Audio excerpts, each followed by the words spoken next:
voilà, gloire à Dieu. Voilà, ce matin, j'aimerais vous parler, je vous avais promis, de la vie éternelle. Donc, Zoé, la vie de Dieu. C'est important que nous puissions savoir ce que c'est la vie éternelle. Et c'est vrai que quand on demande à certaines personnes, ils disent oui, j'ai la vie éternelle, mais ils ne savent pas ce que c'est vraiment. Ils croient que c'est simplement vivre pour toujours. Oui, ok, vous vivez pour toujours, mais c'est plus que ça. La vie éternelle, c'est la vie de Dieu en nous. Et on va voir dans la parole de Dieu ce que c'est que la vie éternelle en nous. Donc la source de la vie éternelle, Romains 8, 15. Là, il nous est dit, « Et vous n'avez point reçu un esprit de servitude pour être encore dans la crainte, mais vous avez reçu un esprit d'adoption par lequel nous crions « Abba, Père ». L'Esprit lui-même rend témoignage à notre esprit que nous sommes enfants de Dieu. Voilà, le mot « Père » en araméen est traduit par « Ab », qui a donné « Abba, Père ». Le Saint-Esprit nous a adoptés, il nous a engendrés. Donc ça nous parle de la nouvelle naissance. L'Esprit lui-même rend témoignage à notre esprit que nous sommes enfants de Dieu. Ab signifie l'origine de notre vie. Il s'agit de la vie Zoé, divine de Dieu. Vous voyez, on reçoit la vie à la nouvelle naissance de notre Père céleste. Nous recevons la vie dans notre esprit. Et comme vous recevez la vie de votre Père terrestre, quand vous êtes né sur cette terre, je ne parle pas de la nouvelle naissance, mais de notre Père terrestre, là, nous recevons la vie de Dieu. C'est Dieu qui nous donne la vie, la vraie vie. Et cette vie-là, elle est éternelle. Nous devenons enfants de Dieu et nous savons exactement que nous sommes enfants de Dieu parce que le Saint-Esprit rend témoignage à notre esprit. C'est un témoignage qui est à l'intérieur. Nous avons vraiment l'assurance que nous sommes son enfant, que nous lui appartenons et nous pouvons vraiment dire papa, Abba, qui veut dire papa. Dieu est devenu notre Père. Et avec cette vie, vraiment, on peut être connecté à notre Père. Père céleste.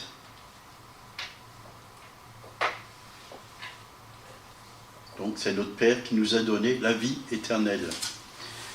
Elle a commencé d'abord en Éden, par Adam et Ève. Adam et Ève ont reçu la vie de Dieu, la vie éternelle. Malheureusement, ils avaient cette vie Zoé, malheureusement, ils ne l'ont pas gardée parce qu'ils ont écouté la voix du serpent du malin. Et Dieu les a vraiment prévenus. Il a dit, le jour où vous mangez, ne mangez pas de cet arbre, la connaissance du bien et du mal, car le jour où vous en mangerez, vous mourrez. Et là, en désobéissant à Dieu, ils ont été coupés de cette vie éternelle.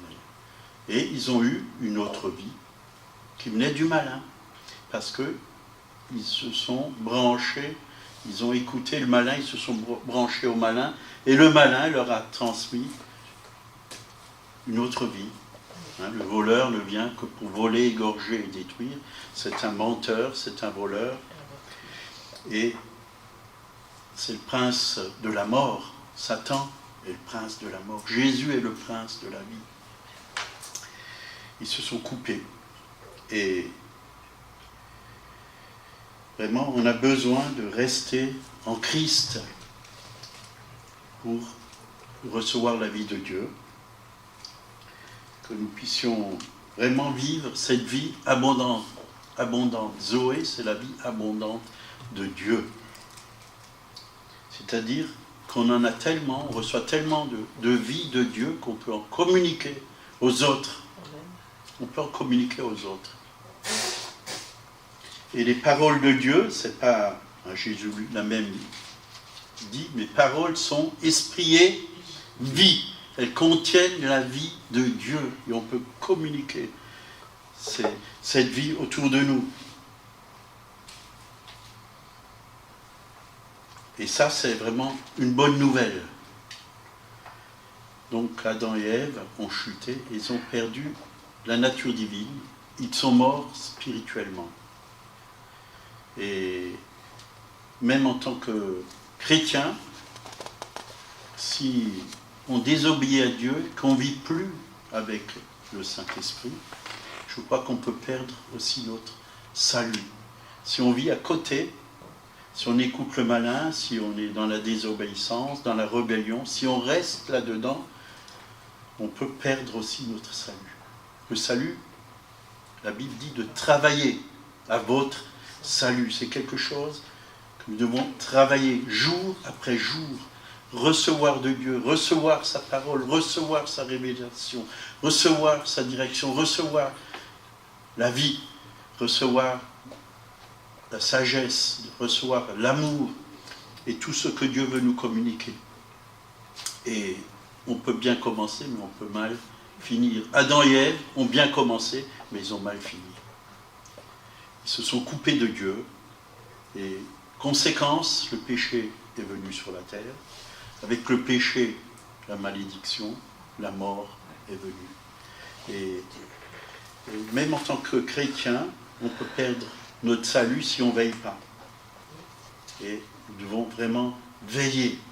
Veillez et priez afin que vous ne tombez pas dans la tentation. L'esprit est bien disposé, mais la chair est faible. Et c'est vrai, il y en a qui disent qu'un chrétien ne peut pas perdre son salut. Mais je crois que c'est faux. C'est faux. Parce que si on retourne dans la boue, où Dieu nous a retirés, dans le péché, ben on va recevoir la mort. Car le salaire du péché, c'est quoi? La mort. La mort, on peut perdre son salut. Mais si on désobéit, il n'y a qu'une solution, c'est la repentance, pour revenir à Dieu.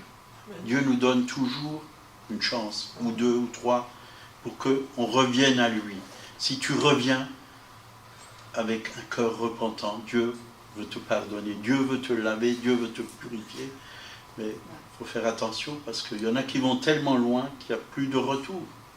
Ils deviennent tellement endurcis qu'ils n'entendent plus la voix de Dieu. Le malin les a tellement liés et tellement endurcis qu'ils sont perdus. Ils sont perdus. Et Dieu nous donne parfois plusieurs chances, mais à un moment donné, la grâce, on n'écoute pas la parole de Dieu, on peut se perdre. Mais je crois que tant qu'on est sur la terre, le Saint-Esprit est là et il nous envoie toujours la perche, nous en sortir. Mais soyons des hommes et des femmes obéissants. La repentance, il n'y a que le Saint-Esprit qui peut nous convaincre. Il peut convaincre de péché, de justice et de jugement. Il ne faut pas oublier que nous sommes le temple du Saint-Esprit. Mais si on désobéit à Dieu, le temple du Saint-Esprit que nous sommes peut devenir le temple des idoles. Parce que l'ennemi va s'installer dans ce temple. Et si on commence à adorer autre chose que Dieu, ça sera le temple des idoles. Ça ne sera plus le temple de Dieu. Et le malin aura vraiment sa place et sa gloire. Alors qu'il faut donner la place au Seigneur et la gloire à Dieu. Jean 3,16, car Dieu a tant aimé le monde qu'il a donné son Fils unique, afin que quiconque croit en lui ne périsse point, mais qu'il ait la vie éternelle.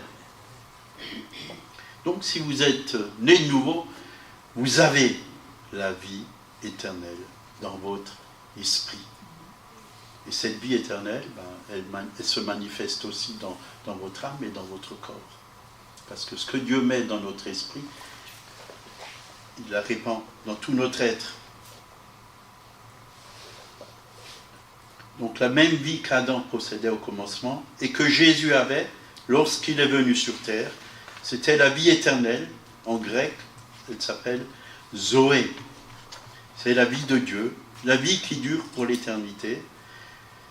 Ce n'est pas la vie que vous avez après la mort, mais c'est la vie que vous avez déjà reçue maintenant dans votre esprit et qui durera jusque pour l'éternité. C'est important.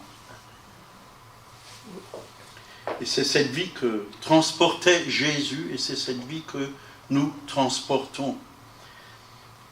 Partout où nous allons, nous avons cette vie. Et là où il y a la vie, c'est beau. Hein?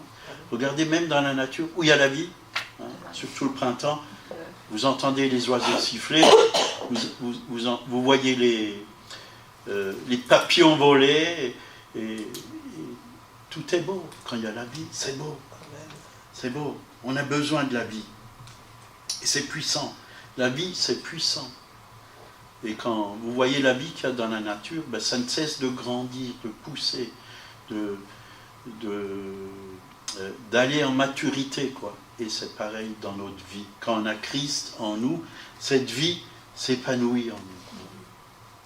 Nous avons une vie en lui épanouie. Parce que ça grandit. Dans la vie, il y a toujours une croissance spirituelle, une bénédiction. Il y a du fruit. Il y a un fruit que nous portons. Mais bien sûr, qui est-ce qui porte le fruit? Est-ce que c'est le tronc de l'arbre ou c'est les branches? C'est les branches. Nous sommes les sarments. C'est vous qui portez le fruit. Mais pour porter du fruit, il faut rester attaché au tronc, au cep, à Dieu. Et alors vous allez porter du bon fruit. Et je crois que tout simplement, il faut faire confiance à Dieu. C'est lui qui nous communique le fruit. Est-ce que la branche fait un effort pour porter du fruit? Non, elle reste tout simplement attachée au cep. Et qu'est-ce qui se passe? C'est la sève qui coule dans la branche. Et c'est cette sève qui va produire le fruit. C'est tout un processus qui est naturel. Mais là, si on est en Christ, c'est un processus qui est spirituel. Et nous allons porter le fruit de Dieu. C'est le sien.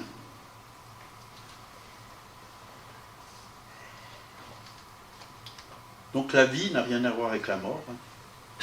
La vie de Dieu anéantit la mort.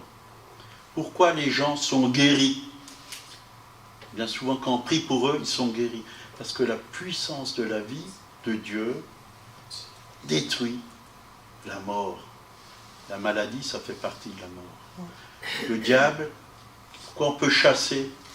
Et Jésus a dit, en mon nom, vous chasserez les démons. Parce que le diable, il a la puissance de la mort. La vie est plus forte que la mort et le diable est obligé de partir. Les microbes, les infirmités, les douleurs, toutes ces choses, quand la vie vient, elle doit quitter. Elle doit quitter. Parce que la vie est plus forte.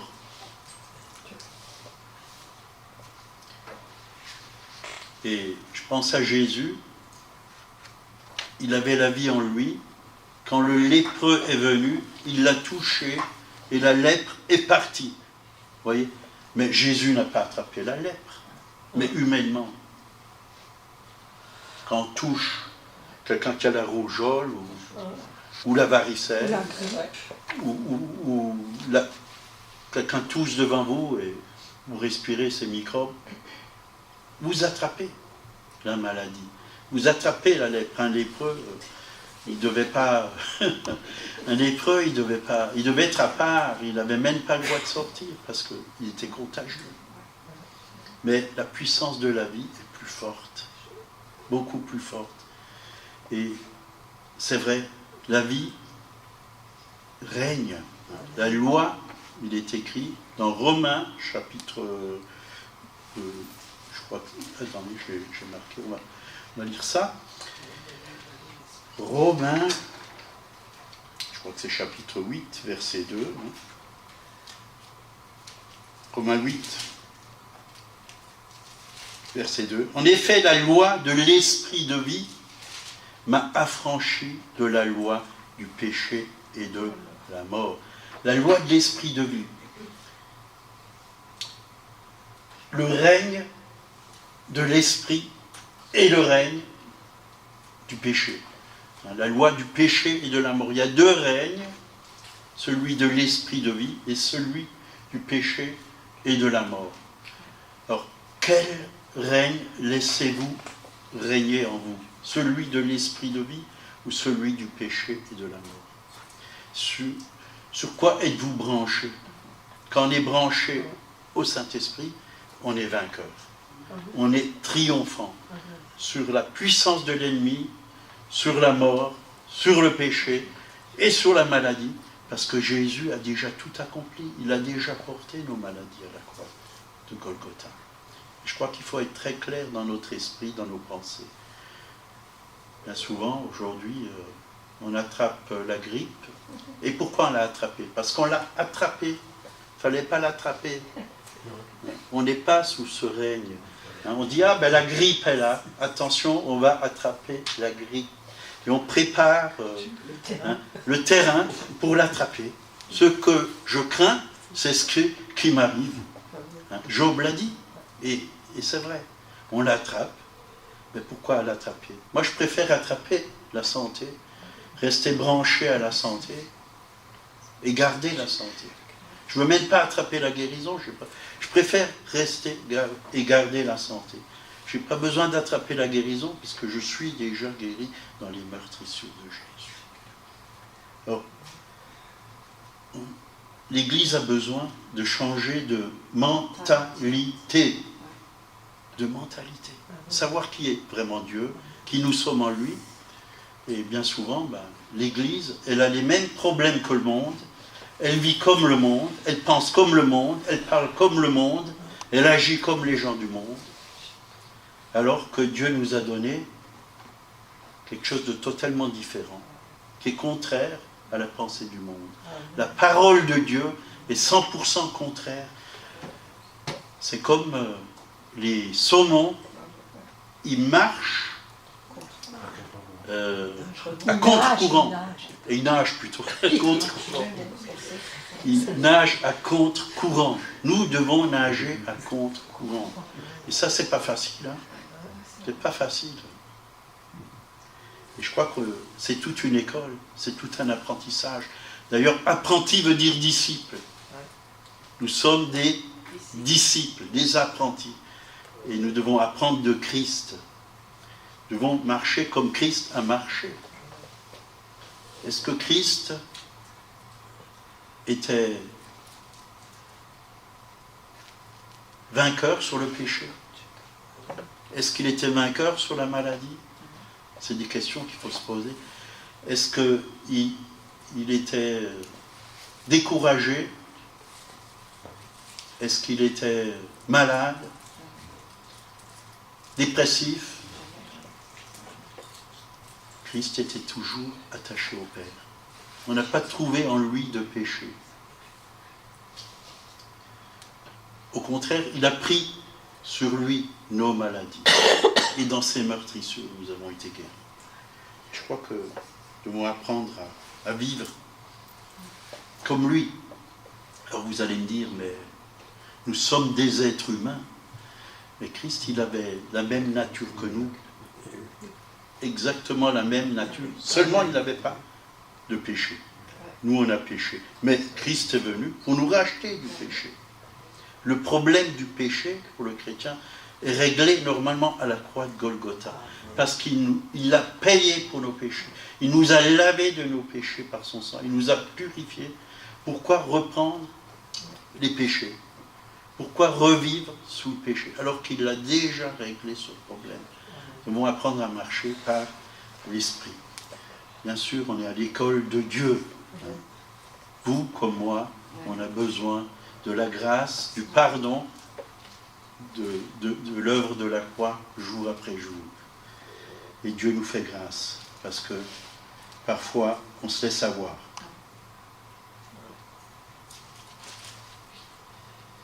Donc, Jésus était vainqueur sur les maladies contagieuses. Et en tant que chrétien, on peut aussi être victorieux sur les maladies contagieuses. Il y a John Lykes, je ne sais pas si vous avez entendu parler de lui, qui était missionnaire en Afrique. Il y avait une grande épidémie de grippe, et les gens mouraient par centaines et par milliers. Et il est allé avec toute une équipe de chrétiens, puisque c'était un évangéliste, un prédicateur, et il prenait les malades, les morts, et il les enterrait, quoi. Et il a fait venir un médecin, et il a pris de la salive d'un mort qui avait vraiment ces microbes, cette maladie, et avec un microscope, ils ont analysé cette salive, et les microbes étaient détruits sur sa main, parce qu'il était rempli du Saint-Esprit. La puissance du Saint-Esprit était plus forte que tous ces microbes. Donc c'est une preuve, même par la médecine, que le Saint-Esprit détruit les maladies. Détruit les maladies.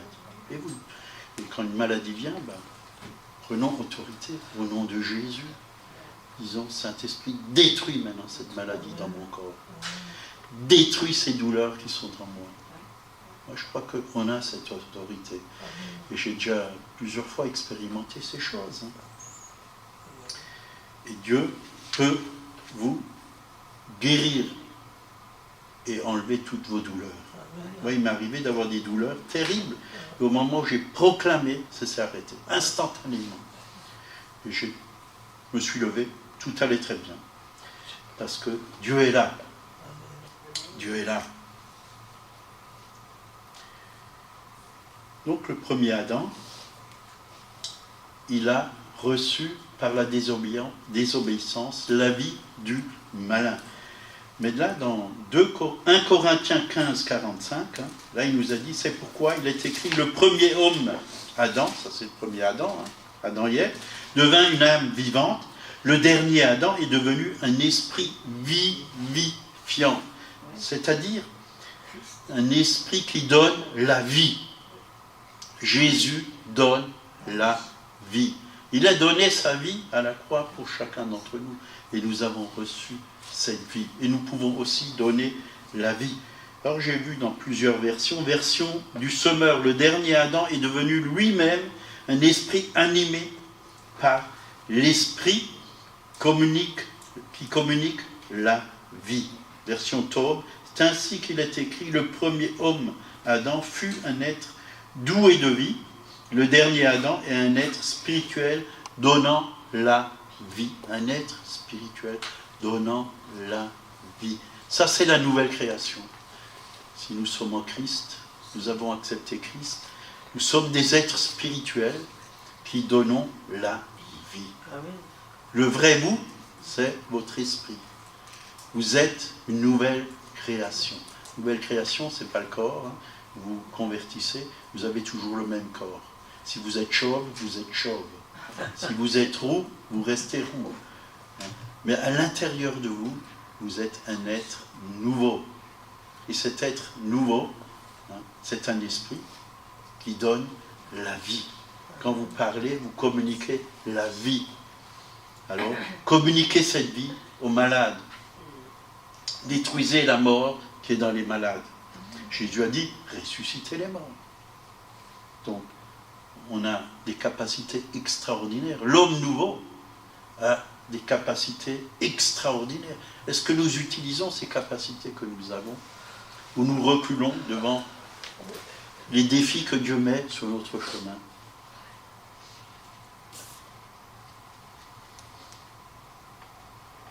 Donc le premier Adam avait la vie éternelle. Le dernier Adam, non seulement la possède, mais il est aussi capable de la donner. Et c'est pour cette raison que Jésus guérissait les malades, qu'il purifiait les gens qui étaient vraiment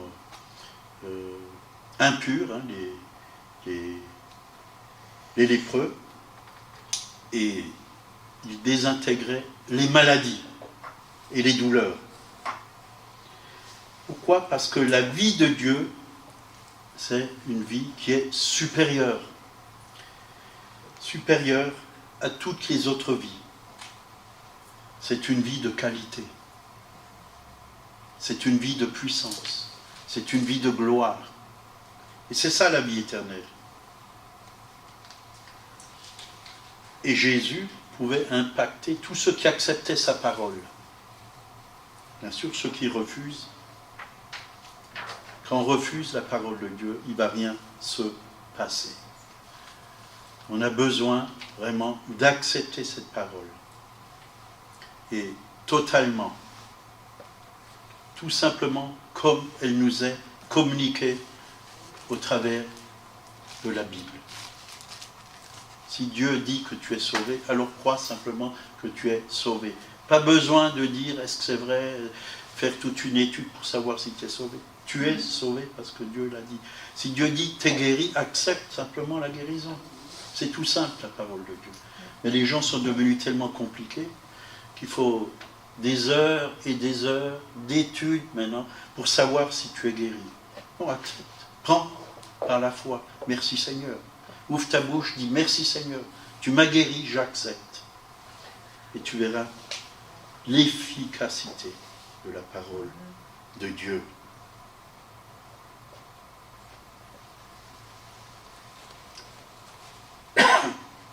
Nous devons nous laisser impacter par la parole de Dieu.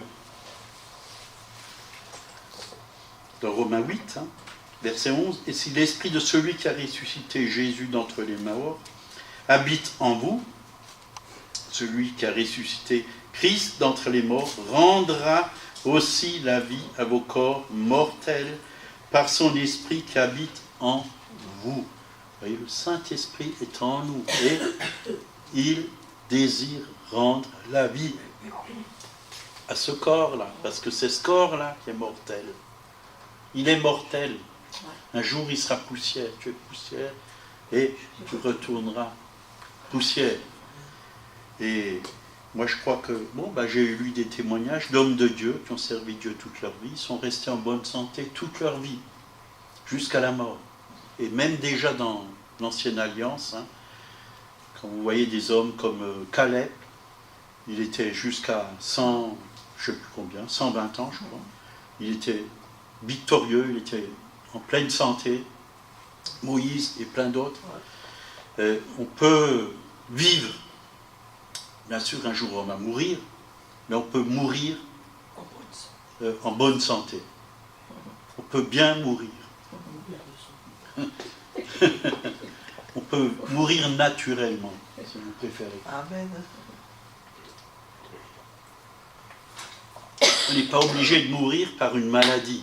Il y a beaucoup de gens que je rencontre et me disent il faut bien mourir de quelque chose. Je dis non. On peut mourir parce que c'est plus notre heure sur cette terre. Parce que Dieu nous appelle tout simplement. Être en bonne santé. En bonne santé. Ouais. Et c'est ça. C'est ça vraiment notre destin. Mais bien souvent, il se passe bien autre chose. Mais il faut persévérer.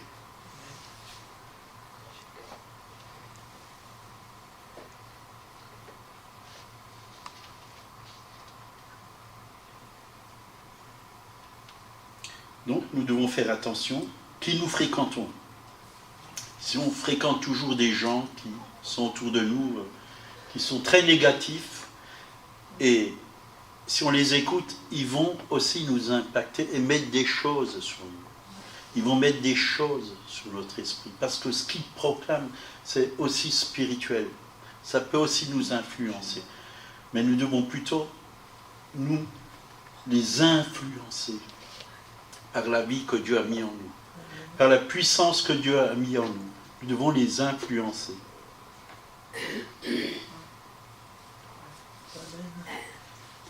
Je peux vous dire que quand j'étais à l'école biblique, j'avais dans ma chambre un chrétien, et du matin au soir, il disait « Je suis malade, je suis dépressif, je suis triste, rien ne va. » Mais comme ça, pendant 3 mois, il était là, et moi, je lui répétais le contraire.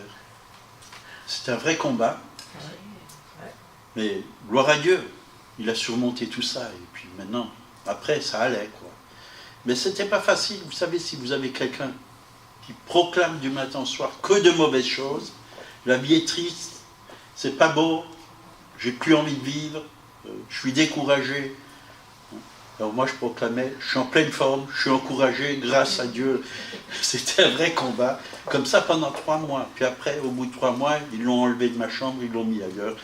Et moi j'ai eu une chambre tout seul parce que j'ai prié, Seigneur, donne-moi une chambre où je suis seul. Je peux bien me concentrer, prier.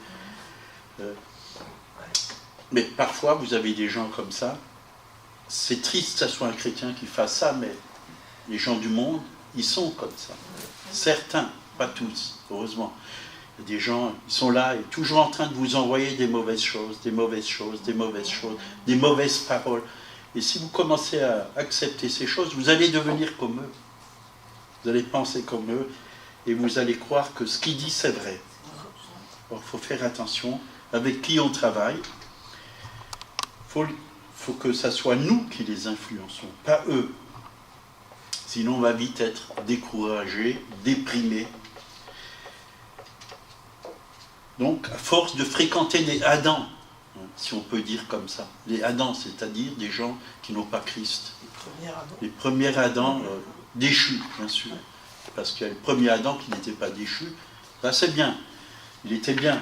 Mais quand il a commencé à désobéir, mais les premiers Adams, des gens toujours malades, grippés, attristés, en colère, insatisfaits. Fréquentons la parole de Dieu, fréquentons des frères et sœurs qui sont dans la foi. Et il y a un temps aussi pour aller fréquenter ces gens quand on est dans l'esprit et quand on est fort, pour pouvoir leur apporter la vie.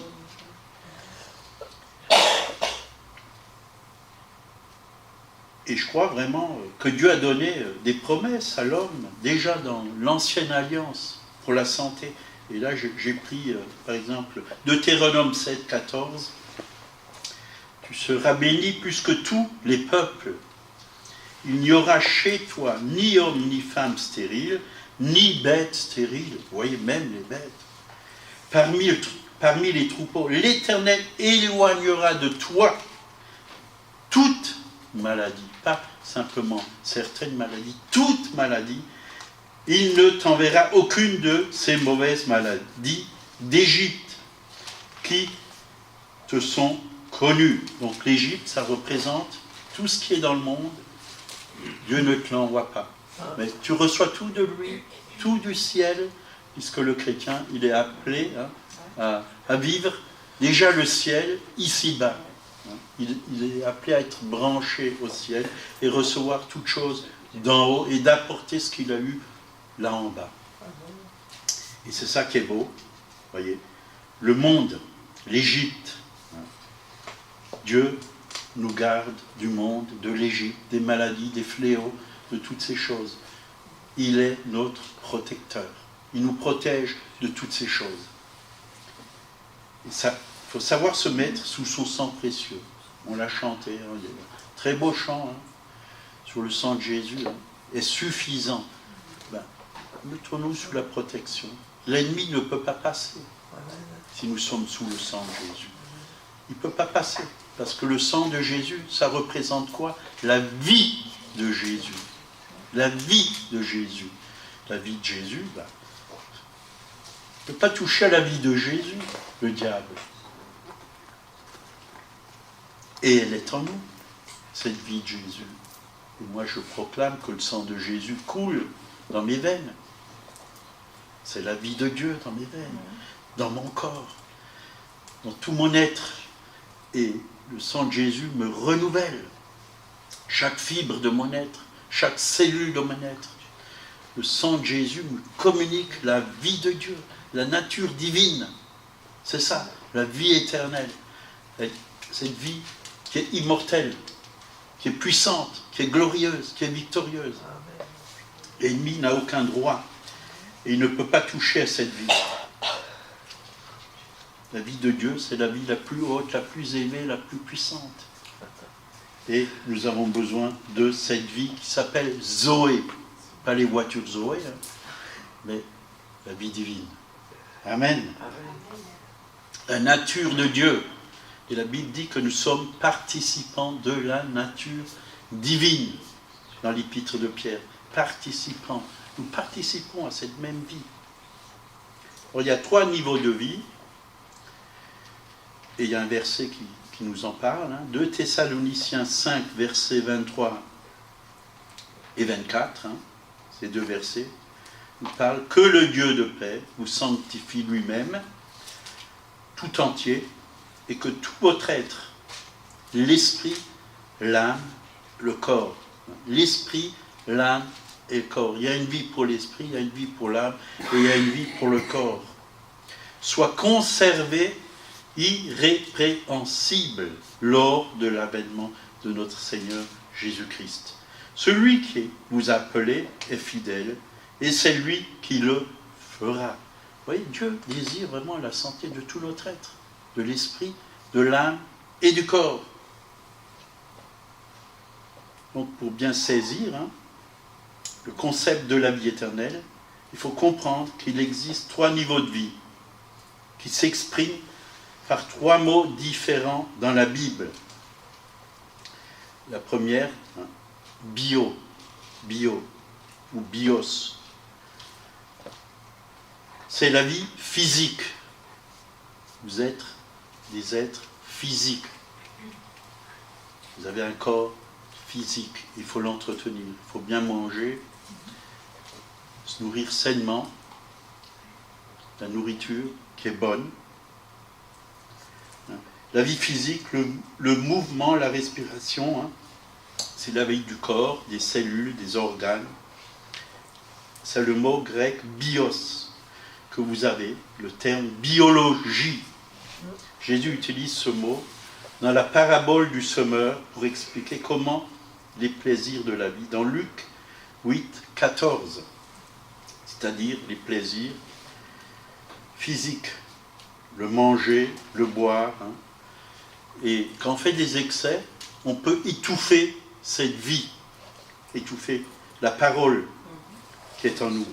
On peut endurcir nos cœurs de la parole de Dieu par les excès du manger et du boire. Alors, nous devons veiller. Donc ça, c'est la première. Deuxième, âme, la vie psyché. Deuxième niveau, c'est le terme grec psyché, utilisé dans Matthieu 16, 25, quand Jésus dit « Car celui qui voudra sauver sa vie, la perdra. Mais celui qui perdra à cause de moi, la retrouvera. » Là, il ne s'agit pas de la vie du corps, mais celle de l'âme. On sait qu'à la mort, l'âme se sépare du corps. Il se sépare du corps. Donc,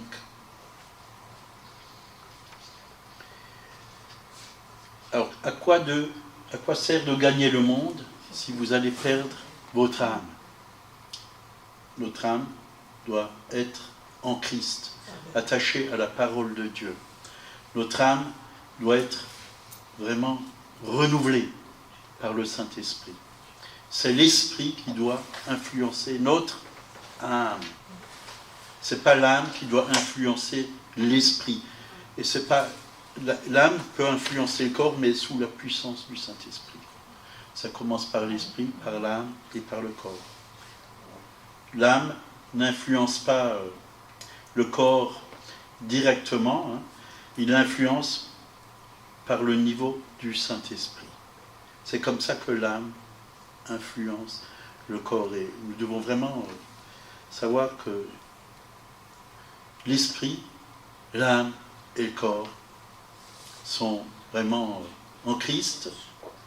Nous fonctionnons par l'esprit. L'âme est sous le contrôle de l'esprit et le corps est sous le contrôle de l'âme.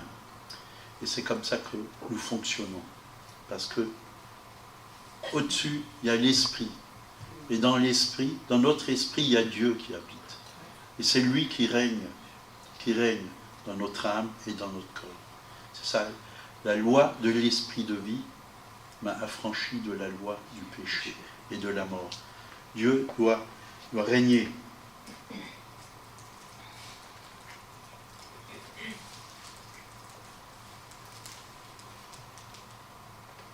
Il y a 132 versets dans le Nouveau Testament qui nous parlent de la vie Zoé. On n'a pas tout le temps pour dire tous les versets, mais il y a beaucoup de versets qui parlent de la vie de Dieu, de la vie Zoé. Troisièmement, l'esprit, donc. La vie de l'Éternel, la vie Zoé. Ce n'est pas un temps bien déterminé, c'est la vie même de Dieu. C'est la source de la vie que Jésus offre. Et là, dans Jean 5, verset 26, il nous dit, comme le Père a la vie, donc c'est la vie Zoé, en lui-même, Dieu, ainsi il a donné au Fils d'avoir la vie Zoé en lui-même. Donc la vie Zoé, c'est une vie surnaturelle. C'est l'énergie surnaturelle, la force surnaturelle. Et Dieu, qui maintient Dieu en vie. Dieu est maintenu par cette vie, éternellement. Il a cette force en lui. Dieu est éternel. C'est une vie spirituelle, surnaturelle. Et Jésus désire la partager avec chacun d'entre nous. Et c'est ça la vie éternelle.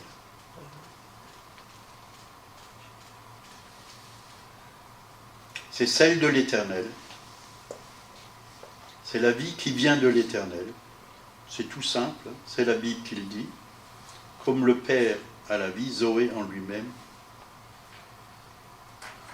Cette vie appelée éternelle parce qu'elle dure pour l'éternité. Si cette vie vient de l'Éternel, qui n'a ni commencement ni fin, on peut voir dans le psaume 90, verset 2, il nous est dit « D'éternité en éternité, tu es Dieu. D'éternité en éternité, tu es Dieu. » Donc c'est ça, la vie éternelle, la vie surnaturelle. Elle est appelée vie éternelle.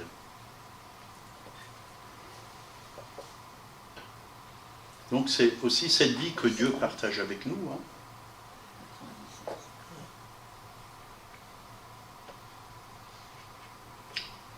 Voilà. Il y a plein de versets, donc je les ai tous ici, mais je ne vais pas les partager parce que l'heure tourne. L'heure tourne. Mais sachez que vous avez la vie éternelle. Et la vie éternelle, c'est quelque chose de puissant, de glorieux. Et Dieu veut qu'on rentre là-dedans et qu'on vive vraiment, déjà maintenant, parce qu'on l'a déjà, on vive déjà maintenant pleinement. C'est la plénitude de Dieu, c'est la puissance de Dieu, c'est la gloire de Dieu. C'est la sagesse de Dieu. C'est une vie sainte. La vie éternelle, elle est sainte. C'est une vie qui est victorieuse sur la maladie, sur les craintes, sur la peur, sur le diable. C'est une vie supérieure. Voilà. Si vous voulez approfondir, cherchez dans la parole de Dieu et vous allez trouver des pépites d'or. Amen. Amen. Amen. Il y a une bombe qui a éclaté là. Mais c'est pas grave. Voilà, on va prier. Seigneur, merci pour cette vie que tu as mis en nous. C'est la vie du Christ, c'est la vie même de Dieu. Oui. Et c'est formidable de savoir qu'il y a cette vie de Dieu qui est éternelle en nous. Et on ne peut pas la détruire. Personne ne peut la détruire. Oui. Parce qu'elle est plus forte que la vie du malin et que toutes les autres vies. Elle est plus forte que la vie de la maladie. Et nous te louons parce que oui, ton sang est victorieux, Seigneur, et ton nom est au-dessus de tous les noms, et tu nous as donné ton sang, et tu nous as donné ton nom. Alors, merci, Seigneur, parce que tu n'as pas fait de nous seulement des vainqueurs, mais tu as dit des plus que vainqueurs. Nous voulons vraiment t'élever, parce que c'est une grâce de te connaître. On n'a rien mérité, mais tu nous as tout donné, parce que tu nous aimes. Oui, tu Tu nous as aimés le premier, Seigneur. Et c'est ce que nous voulons apporter autour de nous. Cette vie, nous voulons la donner, la communiquer à ceux qui ne l'ont pas, Seigneur. Nous voulons être des lumières. Ouais. Nous voulons être des disciples.